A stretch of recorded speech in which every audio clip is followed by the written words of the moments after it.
Hello, everyone, and welcome to the Bituation Room slash The Left Hook with Wajahat Ali and Francesca. How are you doing on this fine Thursday, August 21st? Excuse me. Waj, it's been a while since we've spoken, and I feel like your neck of the woods and my neck of the woods now have a lot more in common, given that the National Guard has been sicked on DC since we last spoke. Yes, we have National Guard members just aimlessly walking around with their mini armored vehicles. And we just found out earlier today that Donald Trump is going to join the law enforcement ICE agents and National Guard. Let's see if he can walk in a straight line on those cankles. Seems pretty tough. And this is being normalized. And Francesca, one thing we can joke about it, and we should mock him, ridicule him, because he's a weak man with man tits and cankles who is old and withered and declining in the poll ratings. But we should never, ever, folks, normalize the fact that the military has been unleashed on American soil against American residents. So that's what's happening in DC. Francesca, you talked about it. You're in LA. They're literally terrorizing LA residents. I just went to New York 2 days ago. I went to Union Station, and then I enter Union Station. What do I see? Two mini armored vehicles, National Guard members. You see 50% of the people pissed off, 25% of the people, like tourists, taking photos with the mini armored vehicles and National Guard members, and the other 25% of the people protesting. But by the way, if you're a pedophile and a child rapist, it's a-okay. If you're a violent insurrectionist, that's a-okay. If you're a Tina Smith, this election denier who's serving a 9-year prison sentence, that's a-okay. But don't be brown or basically any American in Los Angeles or Washington, D.C., because then the National Guard and ICE can be sicked on you by Donald Trump. Other than that, it's going great, Francesca. You're getting me demonetized right off the top talking about the cheese pizza up top. Come on now. But it's true. And you know, for those of you who haven't been following Waj, and if you don't, you should, he has been on it like a bonnet when it comes to not letting the Epstein case go. And I think that's really critical. Speaking to journalist Michael Wolff, speaking to Lev Parnas, speaking to some people who've been in the inner circle and know a lot about Donald Trump. And so definitely just listen to, watch, subscribe to Waj if you're not already. And if you are and you're like, that's why I'm here, holler at me and my Substack, frannyfio.substack.com, and also the Bituation Room. That is what we're doing here. You know, Waj, there is a correlation between the militarization that we're seeing on the streets of the United States and the militarization abroad. And one of the, obviously, the things you and I have spoken about, I mean, we've spoken about this for decades now, since the rise of the so-called war on terror, but is, again, the repression of brown bodies, brown people around the world, immigrants now here, and have been ever since the war on terror, but specifically, obviously, in the last 22 months, what's happening in Gaza. And we, you know, I have said this before as we've covered this issue of aid, and we know we are in the dog days. I mean, we all might be feeling the dog days of summer, the heat here in the States, but Gazans are in the dog days of starvation. Yep. That is what is happening. You know, I think about 100 children have already died of starvation, and hundreds of people more broadly. We were doing coverage about the wholesale undermining of aid foundations and organizations like the United Nations, and the United Nations, you know, Palestinian Relief Fund. And also the basically the ways that Gazans ate even before October 7th of 2023. We've talked about that a lot and how much they were undermined. The IDF called them Hamas. The IDF said that they were working, you know, with Hamas, and so they got discredited. And now we have Donald Trump, and he has overseen an aid. He has given money to an aid organization that is just point blank murderous. Yep. And with us today is someone who worked as a subcontractor with the Gaza Humanitarian Foundation, subcontracted by UG Solutions, I believe out of North Carolina. He can correct me if I'm wrong. He is now making the rounds, talking about what he saw, what he was asked to do, which was no less than the murder of Palestinian civilians lured at the prospect of getting a meal, rice, beans, anything, food. His name is Anthony Aguilar, and he joins us right now. He was a former Green Beret, 25 years as U.S. Special Forces or in the military. He was an infantry officer. He is a decorated for a veteran, and he is now speaking out. Anthony, welcome to the show. It's, you know, sometimes this is a comedy show. Today, I think it's not going to be. Thank you for being here. Thank you for taking the time.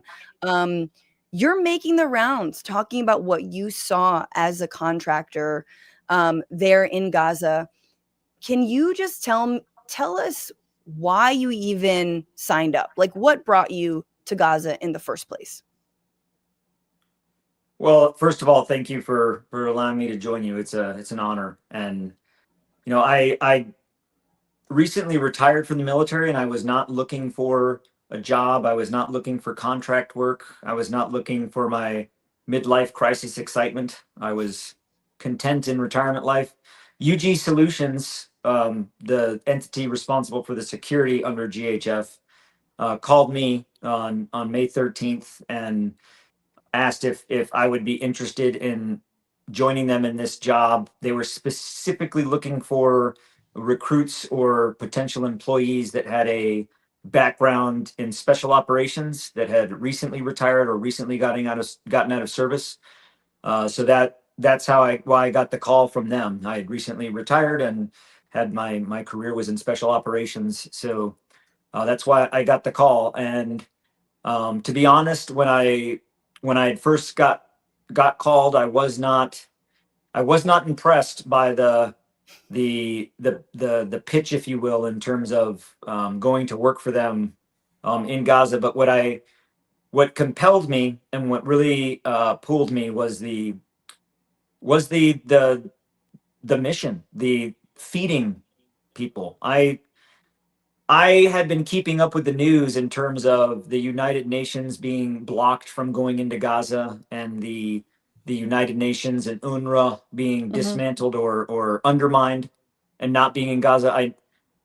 I knew that the why to that and the politics to that, and again, it's not something that I agreed with. I thought it was a tremendous error for us to turn our back on the United Nations. 80 years this year, the United Nations, of which the United States helped establish, and did not agree with the politics of it. But I felt that, okay, it is a fact that food is not getting into Gaza, and that human beings, Palestinians, need food and water to survive, to live. And I wanted to be a part of it because of that task or that mission. And I was skeptical in terms of the ability of the Gaza Humanitarian Fund to execute that mission at scale, to replace what the United Nations was doing and had done. But I felt that years of experience in the military with planning operations at scale, my experience in combat and in conflict, and my ability to operate in that type of environment, I felt that I could contribute to the success. Right. I think you just dropped out there, Anthony, for a second. And also, I think it's important for people to know who are watching. Anthony is a whistleblower, folks. Okay, I'm back. I'm sorry, my camera went out, but I really felt that I wanted to be a part of the mission. Politics aside, I wanted to be a part of providing food and feeding human beings that were in need, regardless of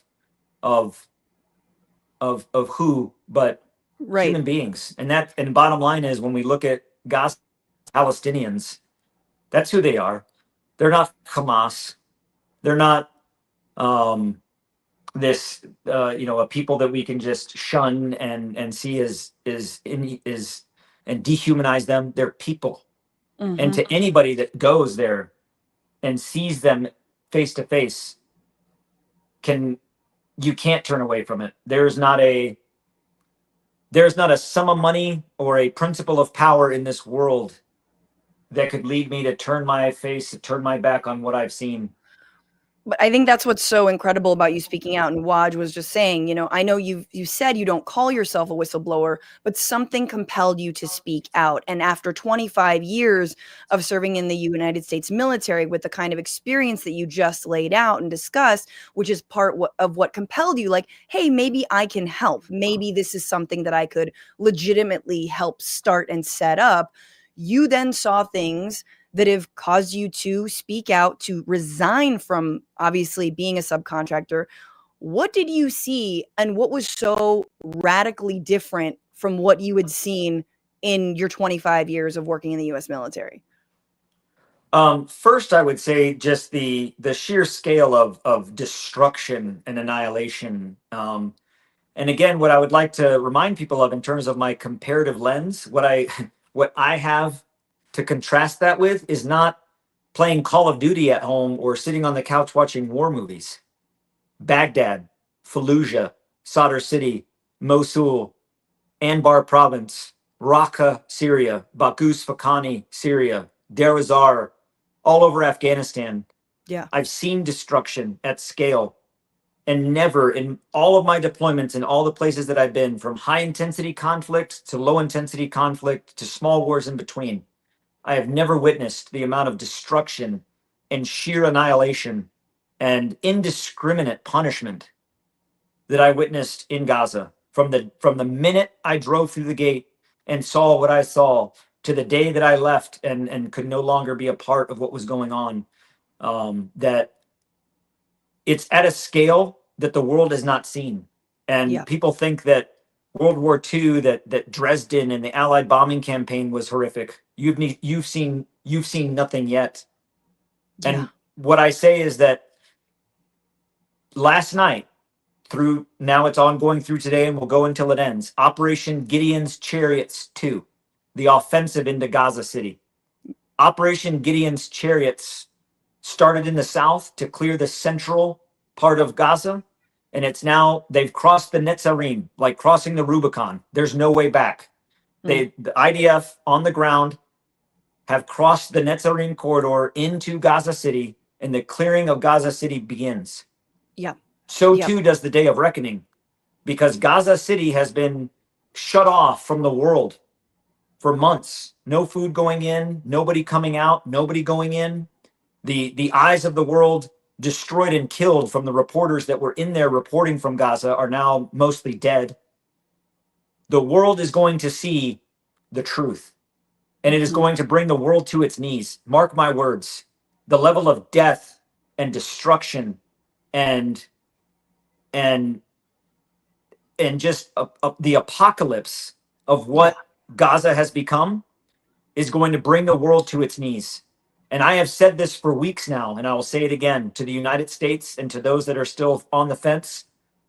If you do not take action now to stand up against the genocide and what is going on in Gaza, you will be on the wrong side of history.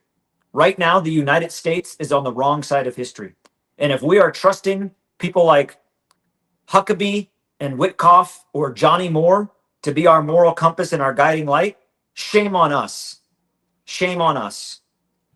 Can you, sorry, Waj, you please jump in, but I am curious about, you know, some of these stories that you initially tell, and I just want to prompt you because one of the most heartbreaking ones was a child. I mean, if you could maybe just explain like how GHF is, Gaza Humanitarian Foundation is organized, and what you saw in terms of the luring into, I think what you've called the death traps, essentially, and maybe talk about that young child who you interacted with. So that's a great question, because it's important for people to understand kind of the architecture and the hierarchy of what the Gaza Humanitarian Foundation is, because quite frankly, they have been very cloak and dagger is the only way I could really describe it. The Gaza Humanitarian Foundation isn't really a thing. It's a shell company. It's Johnny Moore, it's John Ackrey, and it's their spokesman, who I call the angry Chris Farley. I think his name is Chapin Fay. I don't know. He's angry all the time. Like that's who GHF is. There's no entity or agency to it. It's a shell company.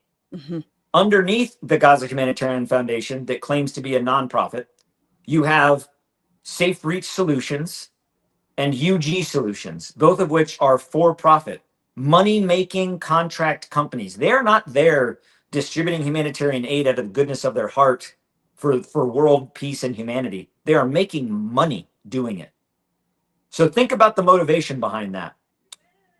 Safe Reach Solutions, the guy in charge of the CEO of Safe Reach Solutions is a gentleman that started his post-army career with a alcoholic hangover beverage drink, who has no experience at all in humanitarian aid or assistance, who right now is pending charges in Mecklenburg County right here in North Carolina for a felony hit and run. So that's the person in charge of the humanitarian aid in Gaza.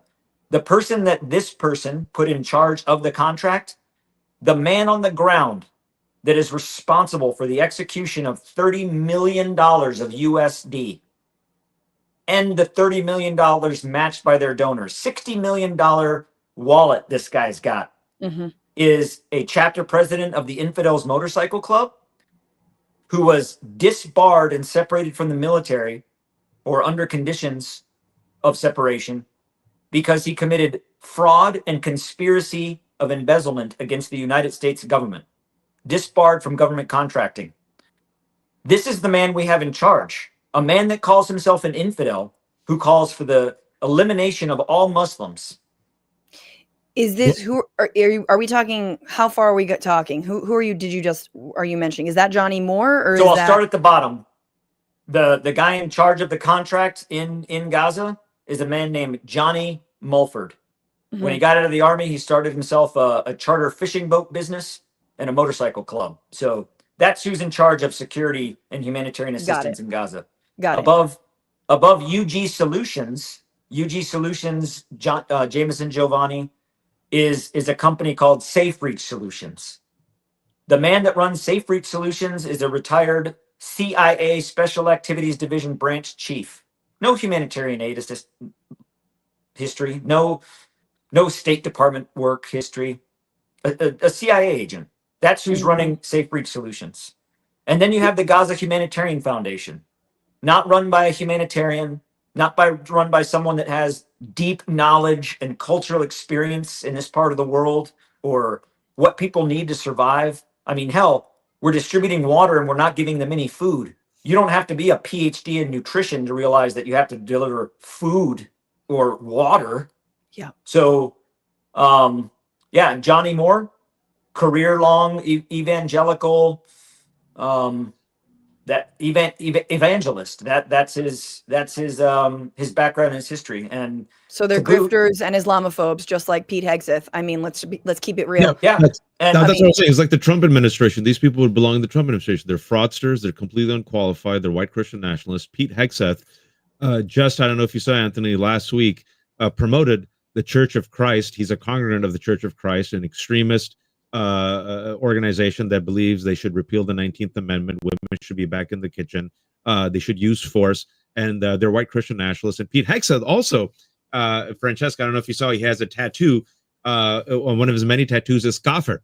Kafir is Arabic for one who rejects faith. So he decided to tattoo that on his arm. And you have Mike Huckabee, who's a white Christian evangelical, who is our ambassador to Israel. Anthony, it's so much to unpack with what you said. I want to ask a couple of follow-up questions because I still don't think people realize what's common to us isn't common to everyone. The last couple of months, what we've seen in May is this ramping up. You said Israel has passed the Rubicon.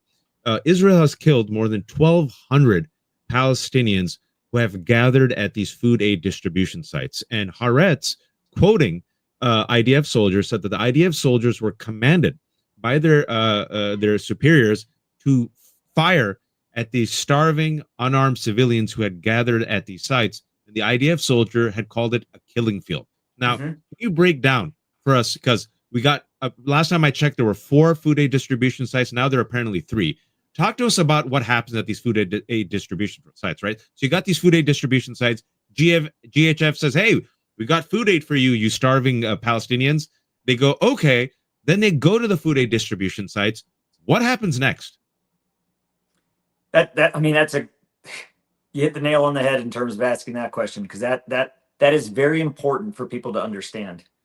Those IDF soldiers that have come forward that have talked about that, I've talked to some of them. People think that, everyone out there that wants to say that I'm speaking out because I'm Hamas, or I'm being, backed by some secret cabal, all of which I'm not. I think it's called Antifa. That's the cabal. Yeah, that's the and then doing that is that and then I just, so there's actually a lot of other efforts in terms of this and finding the truth. And I speak to Palestinians, and I speak to members of the IDF and members of the International Criminal Court and folks in Geneva and UN and federal prosecutors, quite frankly, that are breathing down the neck of GHF. So I like to tell them when they're all in prison, send me their address. I'll be their pen pal, because I'll be enjoying my freedom. But to your point, the secure distribution sites are killing fields. They are death traps, and they have not become death traps. They were designed as death traps, and I'll tell you why. Under the United Nations, there were 400 distribution sites that operated daily, not only providing aid, but providing actual meals, providing food, providing medical assistance, medical evaluations, all those things that human beings need to provide. The Gaza Humanitarian Foundation is only providing dried food goods in a box where they're putting it in piles and saying, come and get it. It's a trap, because in order to get to the sites, so there were 4, now there are only 3 that are operating. The one in central Gaza near the Netzarim corridor has been closed because of the now offensive operation. So you only have 3. Those 3, all of them are in the furthest possible part of the southern edge of Gaza near the Egyptian border. Why does that matter? Because where these 3 sites are exactly where the humanitarian assistance transit areas are being established, to where all Palestinians from the north to the central to the south are going to be consolidated south of the Marag corridor for transit. Transit to where? Where are we transiting them to? Yeah. So what scares me, and why the world needs to wake up, this is the first page of the chapter that is the final solution. Yeah. Move them all south. Then what happens? Can I ask a follow-up to that, Francesca, real quick? Because you just mentioned it, the final solution. And what you just described for the last 20 minutes, Anthony, is war crimes, barbarity, cruelty, an intentional slaughterhouse, the killing field. You mentioned that was an IDF soldier. And the word for it is genocide.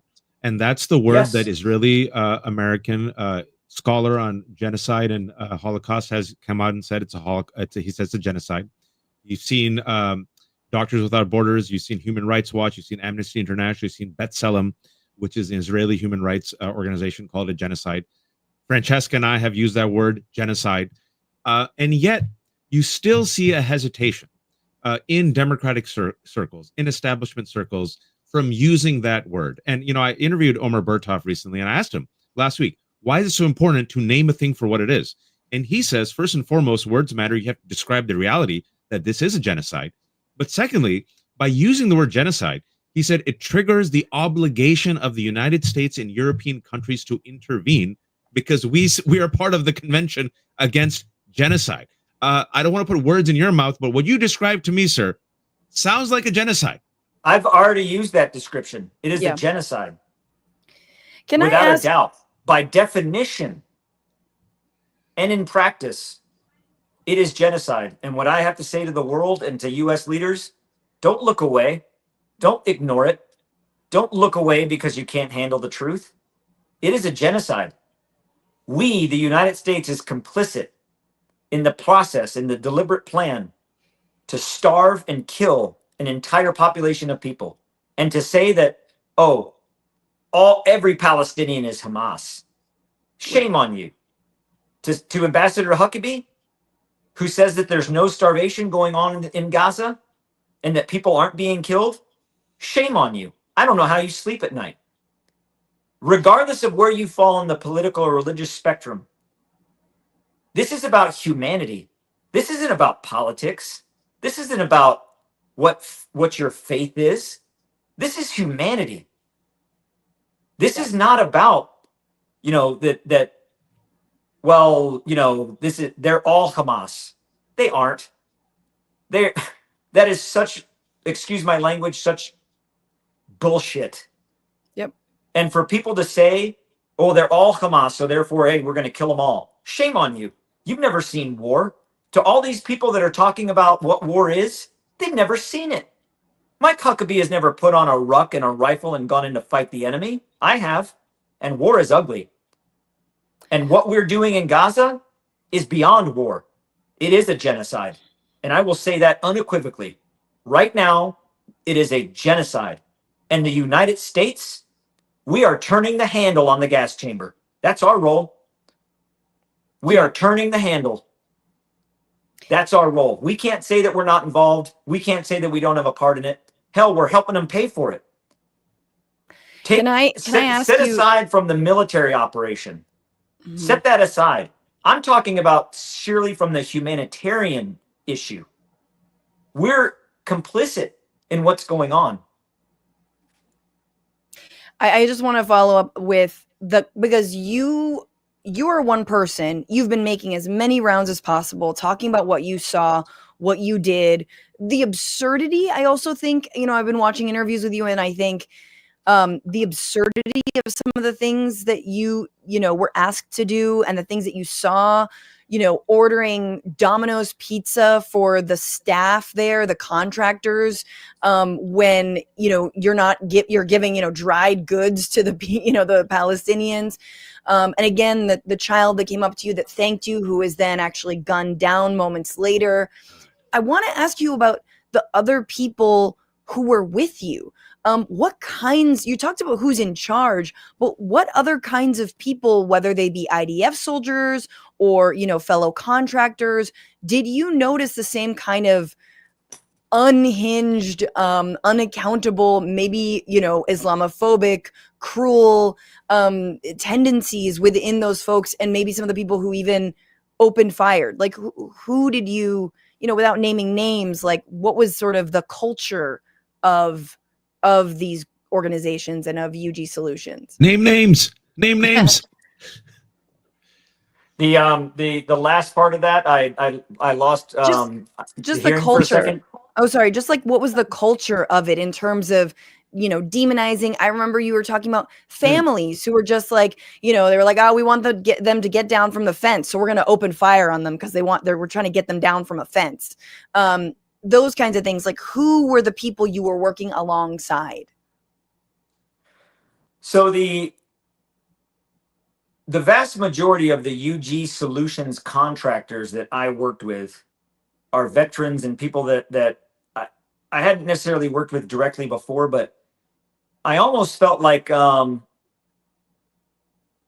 we were tricked. We were duped.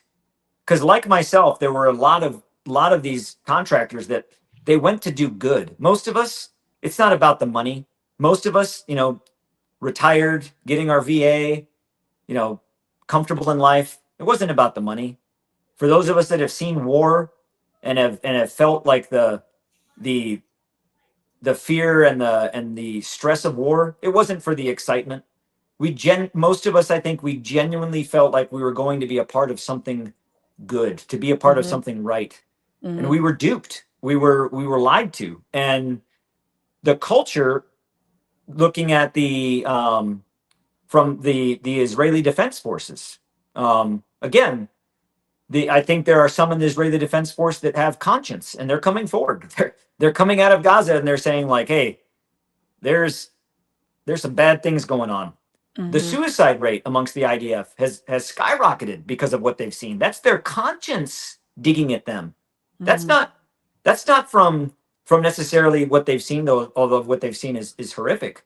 It's their conscience in terms of why they've done it.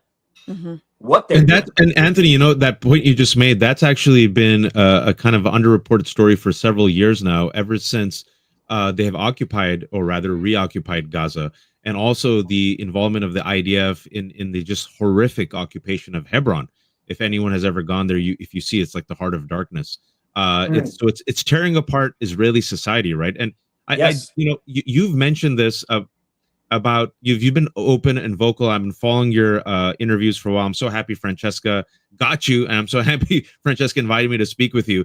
But I saw you do a 7 minute. It was like a nice 7 minute clip staring right at the camera. And Bernie Sanders, Senator Sanders, actually released that clip from his channel, his YouTube channel. Right? You have done everything you can to make the rounds. If you've been following the polls, and Francesca and I have been talking about this when we were on Zeteo. We tried our best, Francesca. We tried our best to warn the Democratic establishment, but of course, no one listens to us. Now you see the Pew poll, the CNN poll, the Gallup poll shows that a majority of young people, a majority of Americans are sick and tired of this war, are going against Israel, do not want people to take money from AIPAC, are pro-Palestinian, want a ceasefire, right? And I don't know if you saw, just recently, master communicator Pete Buttigieg flubbed the Palestine-Gaza genocide question, right? The House Minority Whip leader apologized for accidentally calling it a genocide. You see Senator Schumer and Hakeem Jeffries use their platform to do what? Mock Mamdani, right? So here it is with the Democrats, and you're seeing this, not just the Democrats, Anthony, you're seeing Republicans, Marjorie Taylor Greene, Tucker Carlson, others are saying, why are we supporting Israel? And like you mentioned, without our money, without our funding, without our weapons, Israel cannot do this. What has been the response from Democrats and also Republicans when you have offered yourself in the past month to say, I'm your whistleblower? I know you don't like the term, but you're the whistleblower. I'm willing to testify. Have they embraced you? Is there a resistance? Have you seen a shift when it comes to our elected officials in listening to your story and about the genocide and war crimes that are happening in Gaza right now, and especially with the GHF? I don't have any social media, so I really don't track the undertone of things. But I have noticed, in fact, I do notice. For example, when I went up to and I want to also get back to to Francisca's question on Amir. I want to cover that too. So remind me. But when I first got back from Gaza, my first place to go was to the Hill, to the Capitol, to talk to members of Congress, because they wanted to hear what I had to say. They wanted to hear the ground truth, and more have wanted to listen. I talked to Republicans and Democrats alike, and I'll be going back up there in the second week of September for another round of that. Hopefully, to the point where I'll be testifying to Congress, because I am seeking the opportunity to raise my right hand under oath and say what I've said to our Congress. Yes. And what I will say to anyone out there, whether you're a Democrat or whether you're a Republican, you can survive without AIPAC money. You cannot survive without your constituents. You cannot survive without the voters. And it's coming to where the tide and the tone is turning, because people are aware that no longer the rhetoric of there's no starvation in Gaza. People see right through that. Yeah. There's not mass death involved. And, to me, I will call it a genocide. One, without hesitation, it is a genocide. And if we're going to continue to back it, even from the humanitarian side with the Gaza Humanitarian Foundation, which is the bait of that trap, then we're wrong. And I don't think America is good. It's okay. I'm back. Is gonna look at this and think that this is okay, that this is politics. No. And what I will tell America, because I've put it out there with a story with not only Amir but in others, don't look away. Don't look away. In fact, when I was talking to one of the members of the Senate and their staff, and I showed them pictures of the woman that had been killed with a stun grenade, and I showed them the picture of young Amir, who moments later died, and it's a sad story, and you want to look away, don't look away. Don't look away. Shame on you. Look at it and realize the truth. Don't look away, because one day everybody will say that this was wrong. Mm-hmm. And when that day comes, and that day is soon, you have nowhere to hide if you were on the side of saying that it wasn't happening, or if you were on the side of saying that denying that it happened. I'm not a I'm not a historian by any means, but I remember a time in our history, I learned about it in history books when I was growing up, that there was an incident in our lifetime that was horrific, that people tried to deny that it happened. And if they do, it's incredibly evil. Can't remember when that was. I think it was like World War II. There was some incident, some big thing, right? So what I would say to the world is never again. Well, then why are we letting it happen again? The Holocaust, never, to those that deny it, that we think are just like, it's disgusting. Why are we denying this? Because they're brown, because they happen to, because they're Muslims and they're Arabs and they're not, they don't have white skin. Why are we saying that it didn't happen and that it's not happening? Why? I don't understand why we're saying that it's not happening. To Huckabee, who is in Israel, he can take a taxi and sit up on the hill at Nakal Oz that overlooks the strip, and he can see it with his own eyes. You can smell it. Can you tell us about Amir, and maybe just tell us about what the civilians who came looking for aid, what they were like? I mean, what condition they were in? Starvation. I've seen it. They're starving. They're so desperate for food, but in their desperation, they're grateful for what they can have. There's not hatred and disgust. It's really what I can describe in having been at all 4 sites when there were still 4, and distribution at all the locations when we had no food. Sometimes we did distribution and we said there was going to be distribution and we didn't bring any food, and these people walked 10 to 12 kilometers to show up there, and they were still thankful that someone cared. So with Amir, is on distribution site number 3, which is in the southern portion, kind of the very southern edge of Khan Yunis, which is in central Gaza. And this was only the second day that we had been distributing. So this was all new. This was all a new concept, and new to me at least. And on the site that day, the large rush of people that had come through. Mind you that the Gaza Humanitarian Foundation isn't setting up sites where there's orderly distribution and there's everybody, separating women and children and everybody gets a fair share. There's none of that. It's put in a pile and it's fight for survival of the fittest, who's strongest and who fastest wins. That's how we're doing distribution of aid. So to women and children, sorry, you get nothing. So when the women and children had finally made it to the site, most of the aid was gone. So the women and children and the elderly, they were literally picking up food from the ground. Loose, broken bags of rice, loose bags of food, grabbing pasta noodles and sweeping them into a bag so they had something to take home. Scraps, if you will. The dehumanization of it. And I would like to let everybody know that wasn't accidental. It's deliberate. The dehumanization of the population, making them beg for food. It's deliberate. Yep. And this young boy, whose name was Amir, in his hands, he had some food items. He didn't have a box. He had some items of food, some flour, half a bag of rice. And the rice was, spilling out of the bottom of the bag. Is that a hole in it? And he had some beans. Mind you, we're not providing these families with meals. That is a misnomer. We are providing them with boxes of raw ingredients to make meals. Ingredients that require water to cook, and we're not providing them any water. This young boy with a bag of dried goods, and think about it. For those that have children, can your 10-year-old cook a meal out of raw ingredients by themselves? Mind you, he had no family.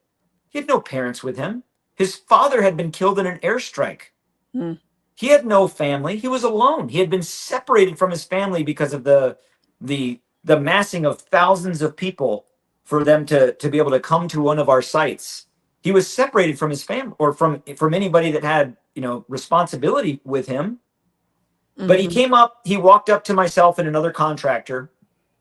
And as he was walking up to us, you see in that first bottom right photo, he extended his hand And initially we had kind of thought that maybe he was asking for more food, or maybe he was hurt, or maybe he wanted help looking for his family.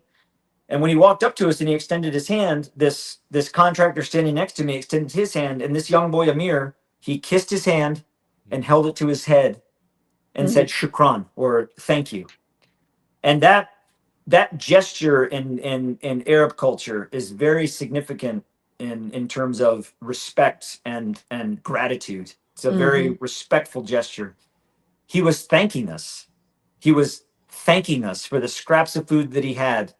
He wanted to thank us. And then he looked over to me, and as I extended my right hand, he kissed my hand and said shukran. And I placed my hand on his shoulder, and I could feel that it was just skin and bone. He was so emaciated. I could tell that he was dehydrated just from the tightness of his skin. Jeez. And the starvation had already set in. His body was already in a state of starvation, based on just how you could see his hair, but also his fingernails were dried and cracking. No, his body didn't have any nutrition, and he was starving, and he was alone. Yeah. But amidst all that, he was thankful. He was thankful. And as he left the site, he was met with stun grenades and tear gas and hollers of "get out of here" and leave, and stun grenades and tear gas. And as he left the site with others that were left on the site at the end to pick up scraps, there was panic as they exited the site. Now, what the IDF do, I'm not going to say would do, they do it now. They still do it. They communicate with the crowds by gunfire, by shooting.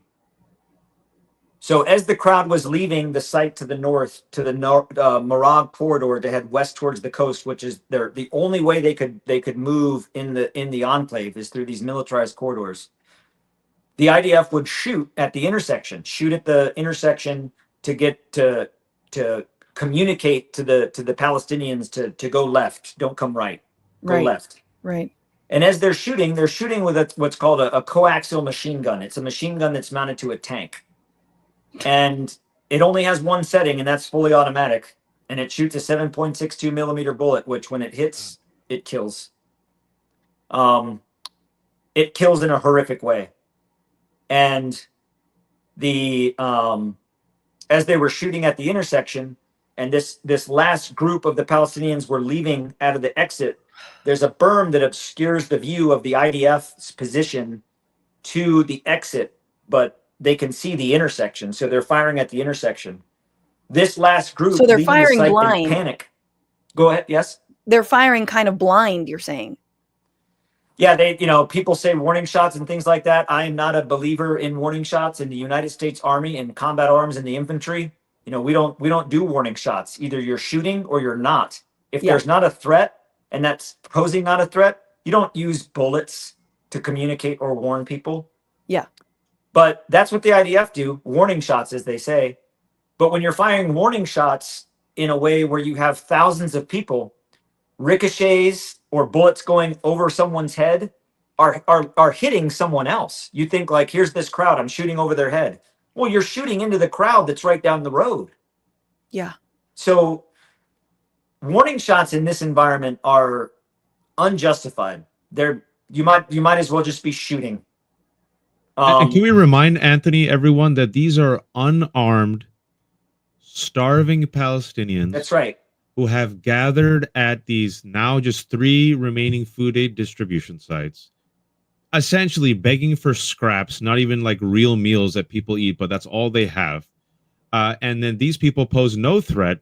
And in order to disperse the crowd, which is starving, so naturally, if you throw food to someone starving, I mean, if forget starving, who are just hungry, and you hadn't eaten or drank water for 2 days, you would run there, and they want to disperse the crowd. So they fire at the crowd with these bullets, these 7 millimeter bullets that shred bodies, let's be honest.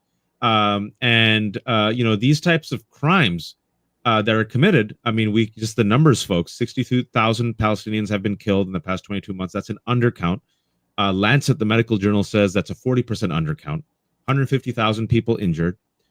Gaza has more child amputees now than in any other place on earth. Israel has killed more kids in Gaza in the past 2 years than all the children killed in all the war zones combined. Mm. And this is now phase 5 starvation.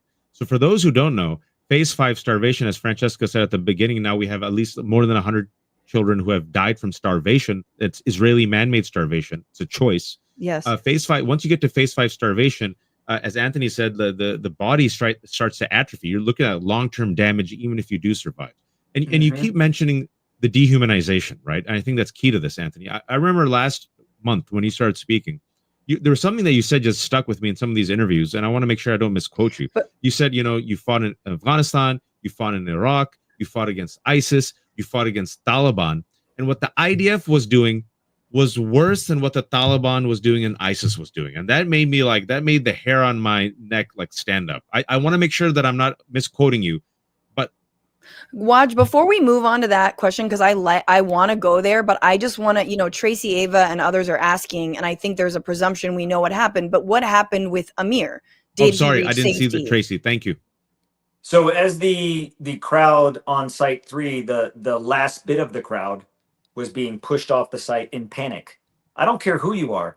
When you get hit with tear gas and stun grenades, you panic.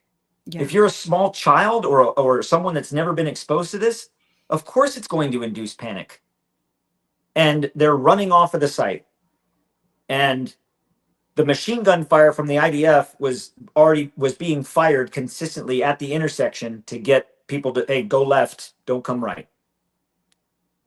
And this last group, as they're running in panic, ran right into that wall of gunfire. So ran into that intersection, this wall of gunfire, unbeknownst to them.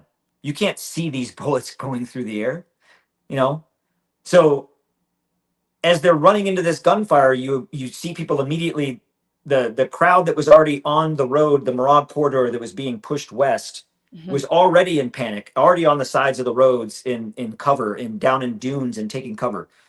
If you watch the BBC piece that I did, the very first video that's shown where Jeremy Bowen says, this may look like a war zone to you. It's not. It's a distribution site. That's outside of that site where you see the Palestinians taking cover behind dunes and rubble and bullets are flying into the crowd. That's real.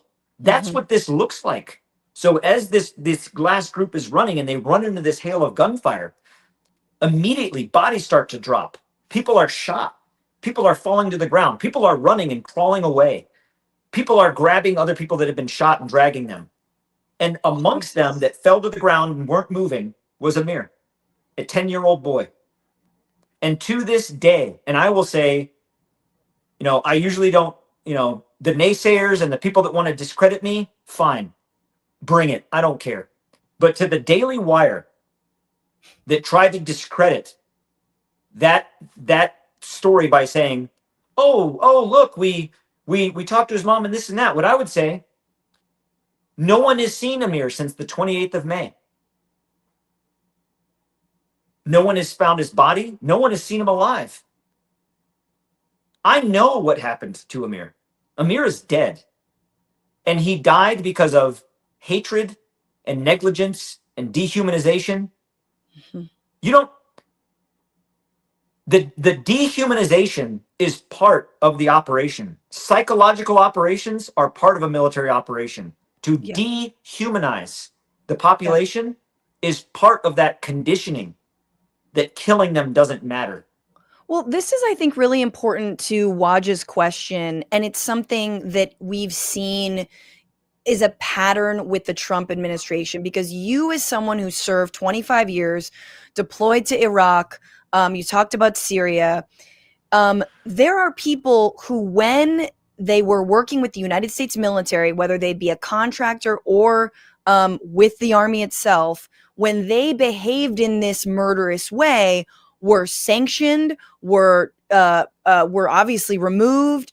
There were there should have been trials, but they were no longer allowed, obviously, to keep their jobs. Donald Trump has resuscitated some of those people, including people who were, I believe, involved in the Nisour Square massacre in Iraq that, Chelsea Manning and Julian Assange and WikiLeaks blew the whistle on.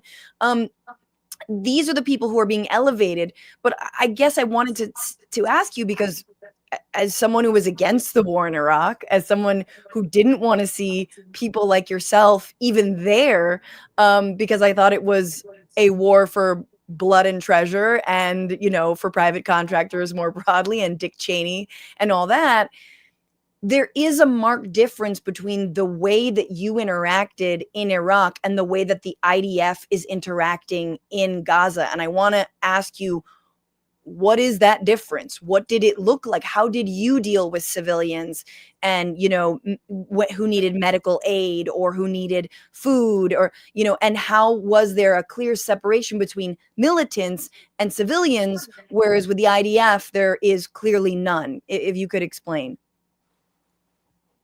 When people say war is hell and there's no rules in war, what I say to them is, you're a charlatan and a fake. You don't know what you're talking about. Yeah. There, as ridiculous as it may sound to some, there are rules in war. International humanitarian law and Geneva Convention outline how belligerents act in war because it matters. Warfare, fighting war, is not a continuous state of the human experience. In my opinion, fighting war is the lowest form of human existence.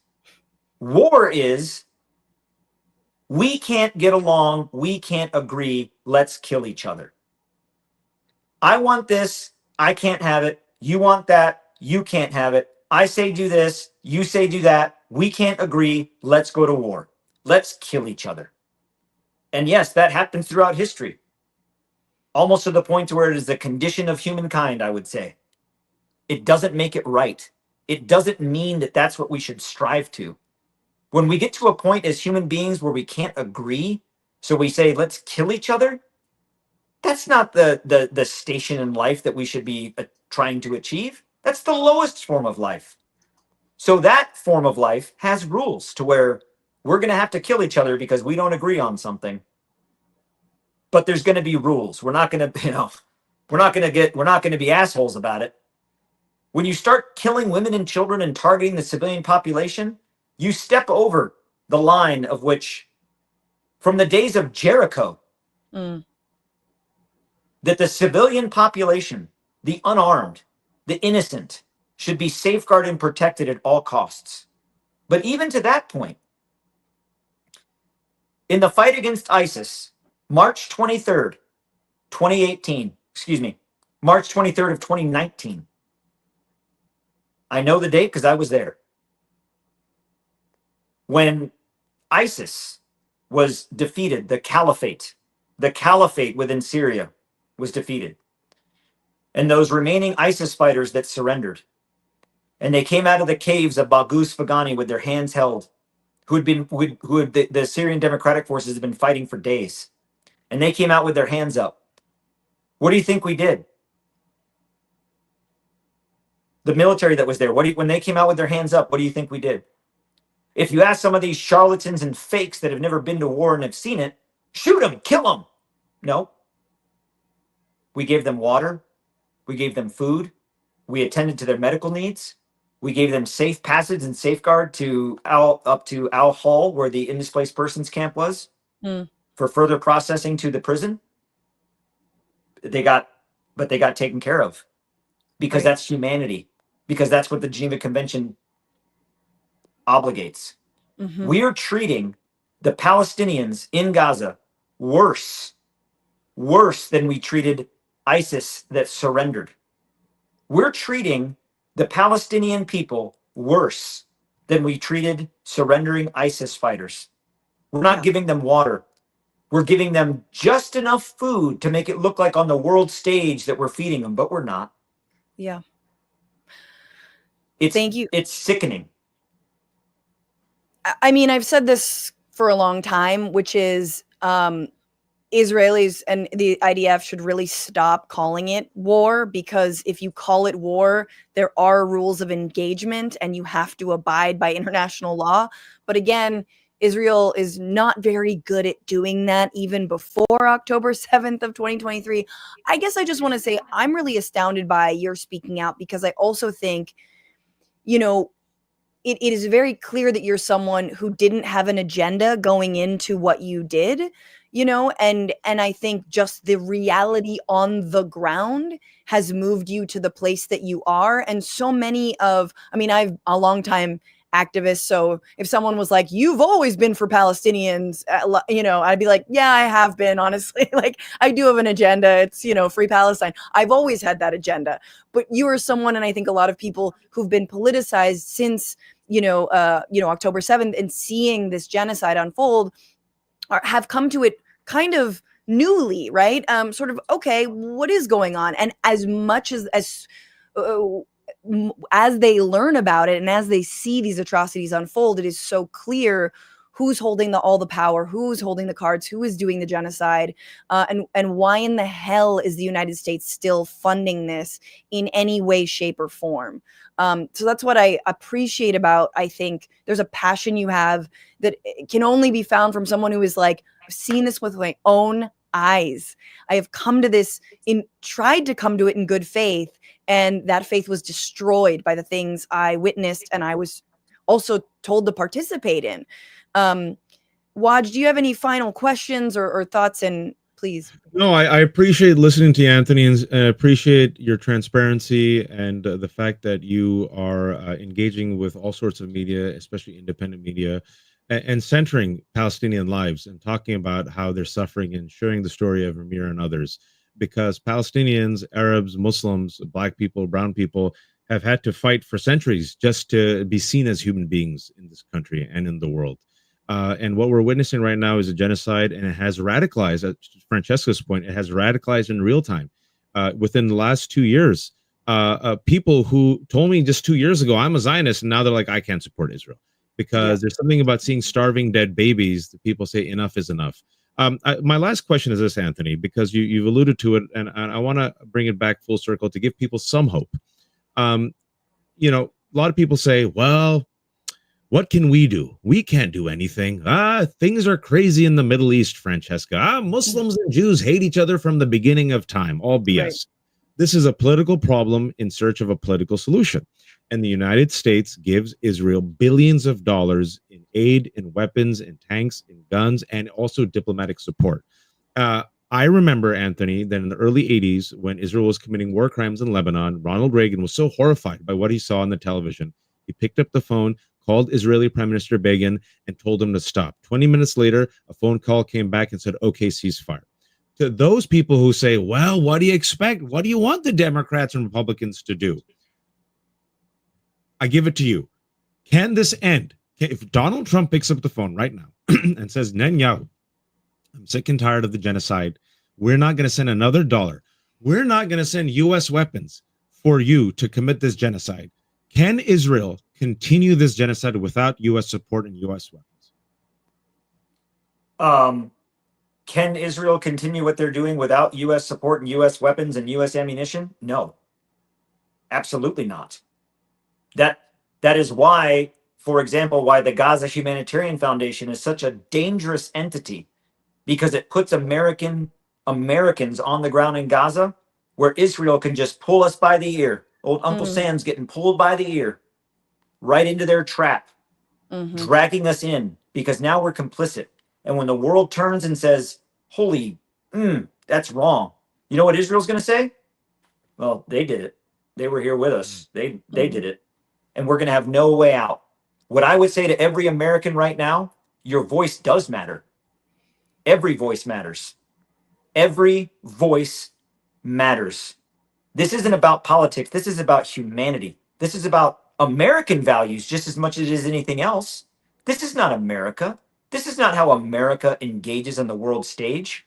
This is not the principles of our nation, that all men are created equal, freedom. This is, respect for human life. This is not in line with American values. And what I would say to every American, your voice matters. And what I will say on both sides of the aisle, Democrats and Republicans alike need to come together with one voice and say, we are not going to tolerate this anymore.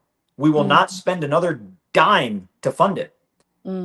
What I would give hope to everybody is that we can stop this. We can stop what's going on.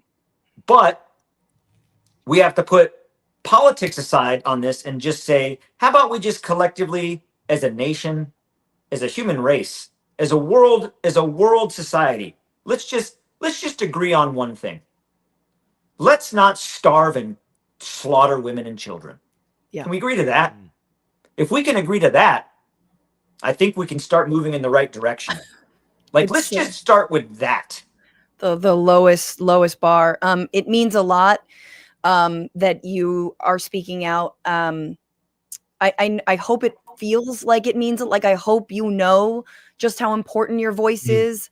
I hope you know that having a 25-year vet Green Beret means a lot more. That the kinds of experience you have actually holds a lot of weight, and also the ability to even just say, what we did was wrong, and that's why I left. And I mean, how many days were what, 40 days you were working there to see, and that was it. You could not. It only took one day. I mean, one day of what I saw could be enough. And I, you know, one thing, I was looking through some of my old photos and just kind of reflecting on all this. I've been reflecting a lot, and I'm asking myself, you know, that because I've been called some horrible things. I've been called a traitor. I've been called anti-American. I've been called every racial slur you can think of. You know, I haven't been called a Hispanic racial slur in a long time, but man, those are coming out too, which is disgusting. Yeah. But you know, I was looking at some of the old pictures and reflecting, and you know, one thing that stands out in my mind, besides other than the you know, the piece, my engagement and connection with Amir, on site number one, we were on site number one is in the furthest south. To get there, Palestinians have to travel the furthest to get there and through the most danger. And we were on the site, and as young children, boys and girls and women and elderly started to show up, there was no food left at all. And they didn't get hostile and they didn't get mad. They were upset. They were like, WTF, man? Like, where's the food? Yeah. And the IDF had told us on the radio that we needed to get the Palestinians off the site, get them off. So we're standing there, and this was still in the early days, probably end of May, maybe May 30th, 31st, early days. And so we're getting online and being like, okay, everybody, let's leave. Let's go. And this young girl stands defiantly, probably couldn't have been older than 15. Young girl. And she stands defiantly. And she spoke English. You know, surprisingly, a lot of the young Palestinians are very well educated and very, very confident in who they are as people. It's inspiring. You know, show me your average American child that can speak fluent Arabic and English, and you know that they're it's pretty incredible. But she spoke English. Yeah. And she was there, and I was like, okay, we got to go home. We got to go home. And she says to me, she shows me a picture that she had. And she's like, this was my home. This was my home until it was blown up, until it was bulldozed. I used to live right here. My house was here. I am home. You go home. Oof. And I was like, damn. That's yeah. She was like, me go home, you go home. I lived here. This was my house. And she showed me this picture that showed and if you go to Rafah now, there's not a building that stands. There's not a single aspect of civil society, of humanity that remains. And that's something that stuck with me. And, you know, I thought to myself, you know, again, I thought to myself, you know, for the people of the United States, I remember a time in my history books that there was a group of people that got fed up with tyranny and decided that they needed to stand against it, and they were tired of the bullshit, and they threw tea in the harbor and they started something. I remember there was a people, can't remember who it was. It escapes me. But to every American, I would say, remind yourselves of who we are. Yep. We don't put up with tyranny. nor should we allow others to be subjected to tyranny, because what is going on, don't look away, look at it. Don't call it by another name, call it what it is. It is a Yep. genocide, and we are doing it through starvation and annihilation. And one day, and I don't mean years from now, one day we will all sit back and say that this was wrong. For me, more so than anything else, I have no social media. I'm not doing this for follows or clicks or politics. I'm doing this for my soul. And I know one day my children will be reading in the history books about this. Mm-hmm. And they will ask, Dad, you were there. What did you do? What did you say? Why didn't you stand up for this? And I have a choice to my future self. I can lie and say I didn't know. I can say I did nothing, or I can say I did something. And to my children and to the future that that I want to see in America, I want to see an America that stood up to this. I want to see an America that said no. I want America to go be the America of the values to the Constitution that I swore to uphold and defend for 25 years, that respects the dignity of humankind and respects people for who they are. That's the America I want to see. So to everybody that served and to the people that are standing by and watching this, don't look away. Don't call it by another name, and don't think you're not complicit, because you are. Yep. And when that day comes in history, when we have to look at history and say, we all knew it was wrong, you only have yourself to look in the mirror. Absolutely. Anthony Aguilar, with so much courage and so much righteousness, and I hope you keep speaking out, and I hope that the right people listen. And I'm glad you're making all the rounds, and I'm glad you don't have social media. What a lovely, joyous thing. You've seen enough. You don't need social media. We'll be here. It would be too time consuming. Like, there's exactly. So much of it out there. Don't do it. You're retired. Enjoy that. And also let's make sure we pull our money out of this insanity. Thank you so much for joining us, Anthony. Please take good care, and appreciate you stopping by. And thank you all for being here also, and for the comments and the very thoughtful remarks. I am waiting, Waj, and I didn't want to make it too long, but Anthony's been making the rounds. Mm-hmm. I know MSNBC did an interview. I think CBS might have, but I'm also waiting for, there's no New York Times article. He's not, there are still mainstream news outlets that have not profiled Anthony, which seems insane to me, because this seems like one of the biggest stories out of Gaza of the year, probably, is the kinds of things that he witnessed, and him now speaking out about it. So, I mean, I'm still waiting for the headline news about the Israeli executive director of cybersecurity who was caught trying to have sex with kids and then got whisked away from Nevada and back to Israel. Oh, I don't know. Probably would be big news. I don't know, Francesca. What do you think? So, but that's how it works, right? If you leave the country, you're no longer wanted. Isn't that? It's not a crime if you've left, right? Well, if you're an ally committing war crimes with our money and our weapons, and you come here to traffic and rape kids, then you can go back. Those are the American rules under Donald Trump. I will not put. Look at the hit job they did on Miss Rachel. I mean, remember when New York Times a couple of months ago did the both sides framing on Miss Rachel? Miss Rachel Jesus. Here. And you got kids, I got kids. Everyone loves Miss Rachel. Miss Rachel is sticking her neck out, folks, trying to humanize these kids. He goes, I don't care what you think about Israel, Palestine. I just want to save these children. And because Miss Rachel, who's a beloved YouTube star, for those who don't know, kids love her around the world, helps kids, learn to read. We have her instead of PragerU, thank God.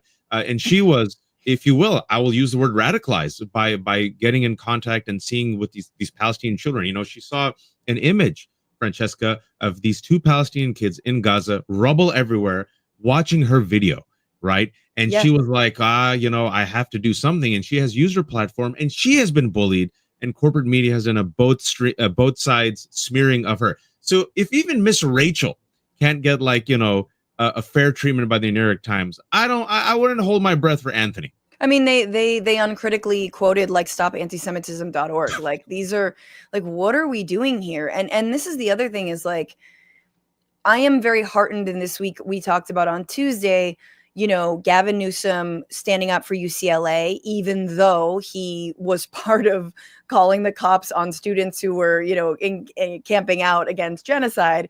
But still, him saying we're not going to fold.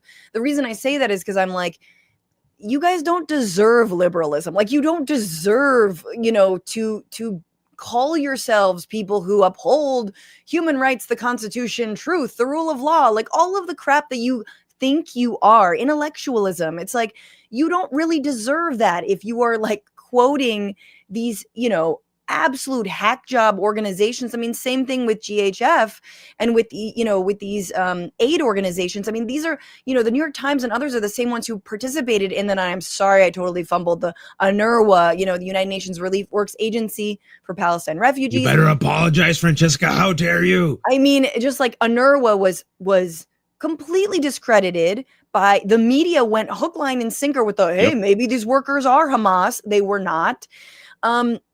And that's where and why we are where we are. And also, Laura Loomer gave Donald Trump a bad hand job, and the rest is history. I heard it was fellatio, but okay, I'm breaking news here.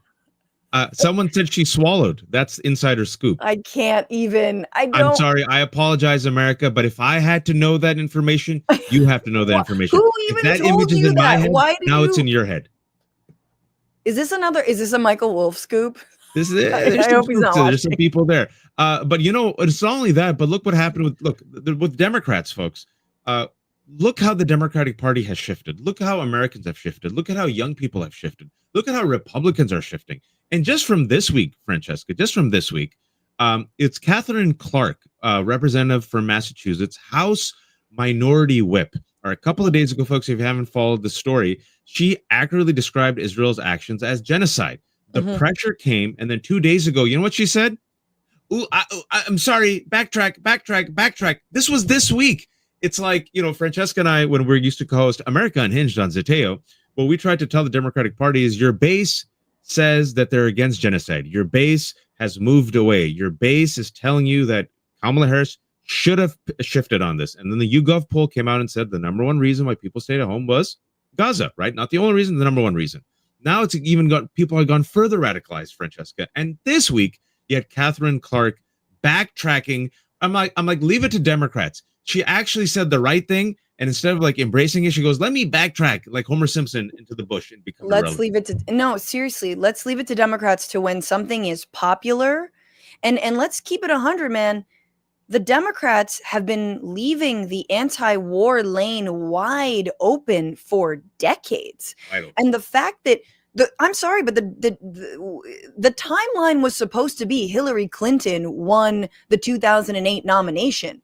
But the fact that she was for the war and Barack Obama was not, nor was he in a position to, vote on it, that gave him the edge. He was a better candidate all around, but it gave him the anti-war edge. And since then, Democrats have continued, even Barack Obama himself, even though he got us out of out of Iraq, doubled down in Afghanistan. It's like, you can't leave the war machine behind. And yet when you do, you get rewarded and people vote for you and people believe in you. They wanted you to close Guantanamo. I mean, there were a million different reasons Republicans got into, I'm not going to blame Republicans for that, but you know what I'm saying? Like, it is so popular to be for human rights of all people everywhere, but it's so unpopular when you're trying to get a lot of money from weapons contractors, from private. One thing we didn't talk about, but that, GHF and UG, I think it's UG Solutions and the safety solutions, they're like owned by private equity firms. There's money to be made in this kind of murder and this kind of ethnic cleansing, this kind of genocide, this kind of complete rebuilding of an entire society. But first you've got to kill, maim, detain, and trap them effectively. Well, actually, Francesca, I think we can honestly use the word wipe out. You can wipe them out. I mean, a forcible transfer of people, another word for it is ethnic cleansing. That's genocide. Yeah. And so the people that they haven't killed or starved, the Palestinians that Israel has not killed or starved, the Security Cabinet voted to transfer them, to move them. Move them where? Oh, yeah, move them to Egypt or Jordan. So we're going to herd them all into the south. That's what's happening right now. Yeah. starve them. That's what's happening now. When they go to the food aid distribution sites, as Anthony described, we're going to shoot at them, unarmed, starving people, which is why the IDF soldiers have called it a killing field. And then whoever's left, we're just going to punt them out, right? And like you said about the money, I think it's so important, folks. And we always try to bring in the receipts. And, it's both the Republican establishment and the Democratic establishment, right? This week, Catherine Clark, you were this close. You said genocide. The base would have been so happy. But then AIPAC comes in and the donors come in. She goes, I'm sorry. Pete Buttigieg has an answer for everything. Smooth talker, goes on Fox. His big flub, Israel, Palestine. Oh, sorry, my bad. I should evolve. And then just a couple of days ago, Francesca, I don't know if you saw Hakeem Jeffries, who, folks, I'm going to say it. I've said it before. I'm going to say it again. It ain't just Schumer. It's Schumer and Jeffries who have to go. People are like, but Jeffries might. No. Wait. It's Gillibrand too. I'm sorry. Get her out of there. Thank you. I'm like, look, in the grand scheme of who's worse, because I do believe that California and New York Democrats have this like ongoing game of who is slimier and who is less honest. The New York Democrats are totally, other than Zoran, who Hakeem refuses to endorse. These people, you want to know why we're not doing more against obvious fascism and authoritarianism? These are the people. These are the roadblocks. And again, I say that as someone who doesn't want to, who wants to see them out of here. And again, watch, I think it's like, if they refuse to go, I do think that politically we have to open space for an independent run. I truly believe that. I do think that if the Democratic Party will not break from AIPAC, will not break from their Zionism, it is a litmus test, then I have to break with them because they're not even the vehicle morally, but they're not going to win. They're not going to win. No. So, you said litmus test. I think it's right on point. I was interviewing Brian Tyler Cohen earlier today. Yeah. And we're talking about how the Democrats should fight back, right? And we said the things that Democrats need to. You talked about the wide open lane. Wide open lane, go against the oligarchy. Wide open lane, go against the billionaires. Wide open lane, fight the oligarchy. Wide open lane, economic populism. Yes. But then I also told Brian, he agreed with me. And Brian, he shared it with me for the first time with the viewers. I didn't know that, he's secular Jew, hates Netanyahu, hates what's happening. Actually, as a kid, went to Birthright.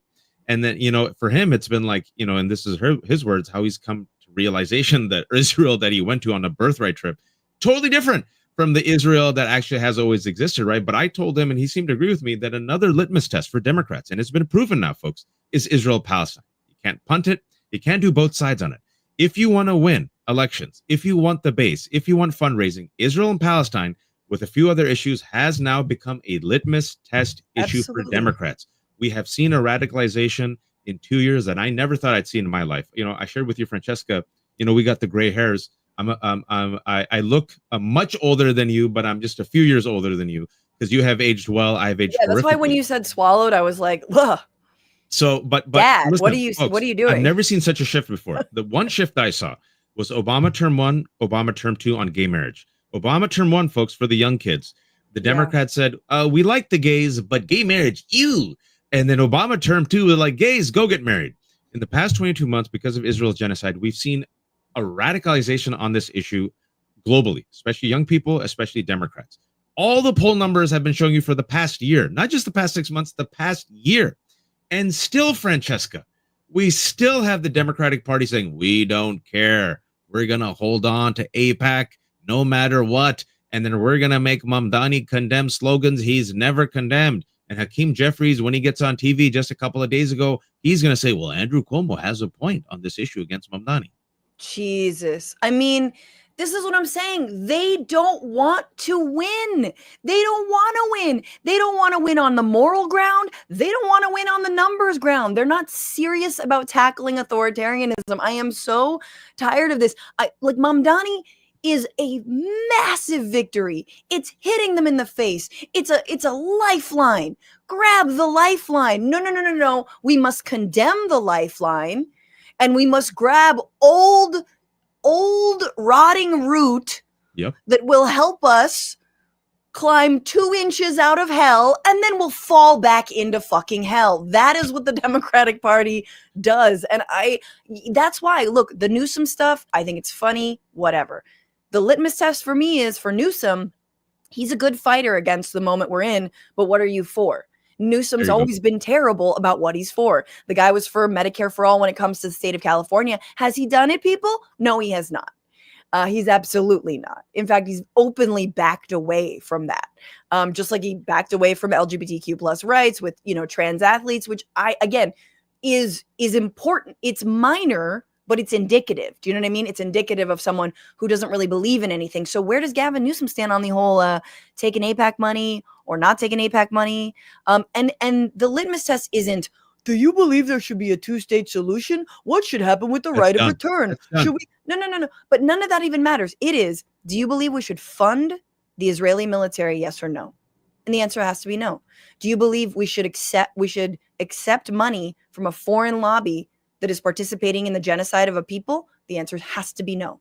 No matter whether it's AIPAC or Democratic's Friends of Israel, wherever the hell that Democratic Majority for Israel, all the other AIPAC adjacent lobbying groups. The answer is no. That's our side of the street, is to keep it clean. In terms of what happens, one state, which I believe is the only solution in terms of following international law, that's for the international community with the United States as part of that to decide. But that's not where we're at right now. We're at do no harm.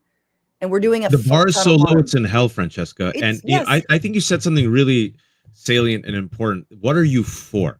A lot of people are on the Gavin Newsom bandwagon. You and me, when it comes to politics, we've talked about this before. We believe the lesser of two evils is exactly that. And some progressives got so pissed off at us because of how could you say vote for Harris over Trump? I'll triple down on it, folks. Because the lesser of two evils is exactly that. We wouldn't have the National Guard on the streets. We'd still have Department of Education. We'd still have USAID. There'd be at least some combating of climate change. We wouldn't have 30% cuts in cancer research. We'd still have Medicaid and on and on and on, right? And of course, they still take corporate money. They're terrible in Israel. I get it. We understand. Francesca, I understand. But the lesser of two evils is exactly like the lesser of two evils. But that doesn't mean you stop, pushing them. You push them. You criticize them so they get better. Politicians at the end of the day are tools, and I want a sharpened tool to go against fascists. If the tool is now dull and blunt and not useful to me, I'm done with you. I don't worship AOC, Obama, Mamdani, any of these people. But I do think what you said about Newsom, right? What are you for? I do believe that will be the litmus test, because a lot of people are saying, okay, I'm fighting now and I've done a 180 and now my poll numbers are up. His poll numbers are up because he is fighting, folks. He's meeting the moment on both social media and their gerrymandering campaign, right? But I don't think it's going to be enough. I think the reason why the Mamdanis and the AOCs are the next generation and why the Democratic establishment are still trying to pull them down is Mamdani and AOC are for something. Like, we don't care. We're for transgender people. We're for workers. We're against billionaires. We're against the oligarchy. For immigrants. We're at this time. Not only are we for immigrants, we are immigrants. Like I think it's just like, we've humanized immigrants because we are immigrants, or those are our family members and our parents, and like we are just as American as everyone else. And I think it's just like we're past the time of like, let's speak to the working class. Let's speak and show a lot of, again, like just so this paternalistic sympathy for immigrants. No, man.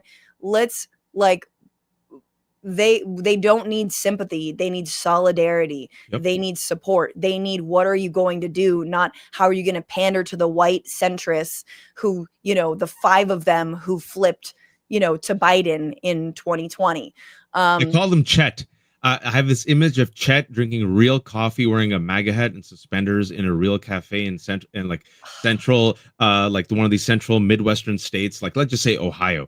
And Democratic establishment to this day, even after 10, even after Chet says, I hope you die, even though Chet says you're a pedophile, even though Chet says you're a Satan worshiping pedophile that I'm going to kill, they're like, maybe we can win Chet.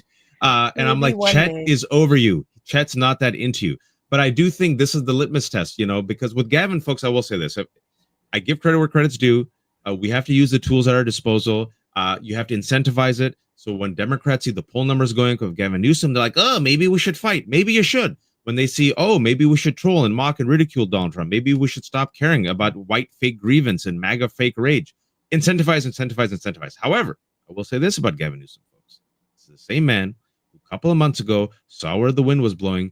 And on his podcast, his first 2 guests were Charlie Kirk and Steve Bannon.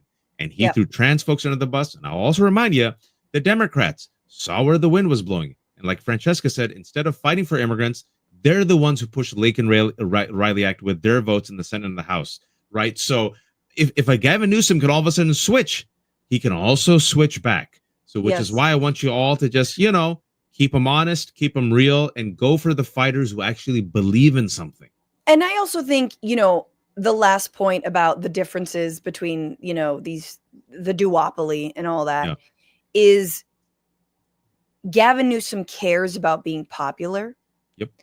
Which, does anyone think that Stephen Miller and the people pulling the strings behind MAGA care that they're popular? No, they relish in the fact that they're a minority. Republicans love being a minority.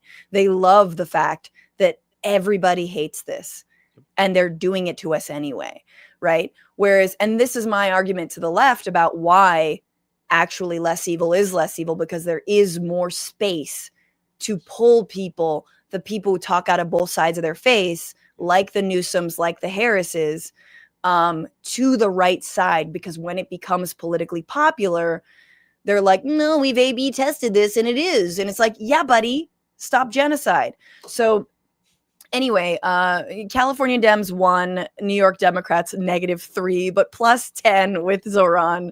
Waj, before we go, I have to pitch that I've been working for 2 weeks on an RFK Jr. video that is over an hour long. Wonderful. And I hope that all of your subscribers watch it and enjoy it and share it. It's broken me. First, I did have COVID recently, and I was like, this is the perfect time to do an RFK Jr. video. So anyway, stay tuned for that on my YouTube channel, youtube.com/FrannyFio, FRANIFIO, or you can listen to it as the Bituation Room podcast. My last piece was all about Kirsten Cinema. If you haven't checked that out. And everybody, where can people find you, Waj, streaming every goddamn I know. I look day? forward to that RFK piece, and I'm so glad you're keeping the focus on RFK, because I said he's one of the most dangerous horsemen of the MAGA apocalypse. What's $12 billion dismantling of our public healthcare infrastructure, just gutting our public experts and scientists, 20 to 30% gutting of cancer research, going against the vaccines. Measles has skyrocketed, folks. It is just disastrous. This guy with brainworms, former heroin addict, who has no medical degree, is the one who's the director of Health and Human Services. It's like an amazing self-own. And just if you want to destroy yourself, you would have RFK as the head of HHS, and voila. So the fact that you're talking about it, and especially that report just came out a couple of days ago that COVID is spiking again, Francesca. Oh, it's spiking big time, guys. 1 in 56 Californians, 1 in 50 Floridians. It is really out there. Everyone needs to mask. Everyone needs to take precautions, make sure you're vaccinated. But yeah, the other thing is, I dispel a lot of the seed oils and synthetic dyes myths. Even some liberals and some leftists who are like, but aren't those things bad? Wellness. We're the wellness. We like it natural and organic. We like our seawater raw. Just you wait. So definitely stay tuned, because I think everyone's going to learn something. I learned a lot. And yet, even when you do an hour on RFK Jr., it's like, oh, you still left so much out, No, I'm looking for, when is it going to drop, Francesca? I'm hoping by Saturday or Sunday. It's gonna be a weekend hit. We'll see. No, and hopefully we can. I can host you on Left Hook, and you could talk about it, or we could do this next week where you talk about it and break it down. Because again, folks, I think any American who cares about living should be interested in this. And speaking about COVID, real quick, I know we got to leave, but Francesca, how you said she got COVID. There are a lot of folks who got all their vaccines and boosters in the past month. I've at least 3 friends. These folks, I won't mention them. Francesca's one of them. In the past 2 weeks, they've said, dude, I got COVID. And then an article just came out 2 days ago. So please, please, please trust scientists and doctors. There's a reason why people weren't dying from polio. And there was a reason why people in the past weren't dying from measles, which is now skyrocketing. And I'm not just saying this as a father of a cancer survivor. So I really want to dig deep into that. Once this video comes out, hopefully you can come by on the Left Hook. And folks, speaking about the Left Hook, we got a whole bunch of folks from the Left Hook also coming on Francesca's YouTube channel. We used to co-host America Unhinged on Zeteo. The reason why we couldn't do this every Thursday is I was traveling last week, and then the week before Francesca was traveling, but now we're back. So We're back. hopefully, if you all like this, we're going to try to do this regularly every Thursday, 1 p.m. Pacific time, 4 p.m. Eastern time, Yeah. and just merge. It's going to be a merger of the Left Hook Substack and Francesca. For the Left Hook subscribers, please, please, please subscribe to Francesca's Substack, and also click the bell on her YouTube channel. We are independent. If you like me and can tolerate me, Francesca, Frantifa fans, just subscribe to the Left Hook. I have no paywalls because I'm a terrible capitalist. And you get the best gets. I mean, this man is up in everybody's DM. He is up in air. He is sliding. We got Ro Khanna tonight, 9 p.m. Eastern time. Ro's coming to talk about Epstein and Israel. Ooh, that's going to be good. It's going to be good. So, yeah. And then if you have a few bucks, give it to Francesca. And if you have a few bucks after that, give it to me. I have 800 kids. Thank you so much, Waj, for being on. Let's make this a regular thing. And we'll see you all maybe next Tuesday for me, and later tonight for Waj on the Left Hook. Bye.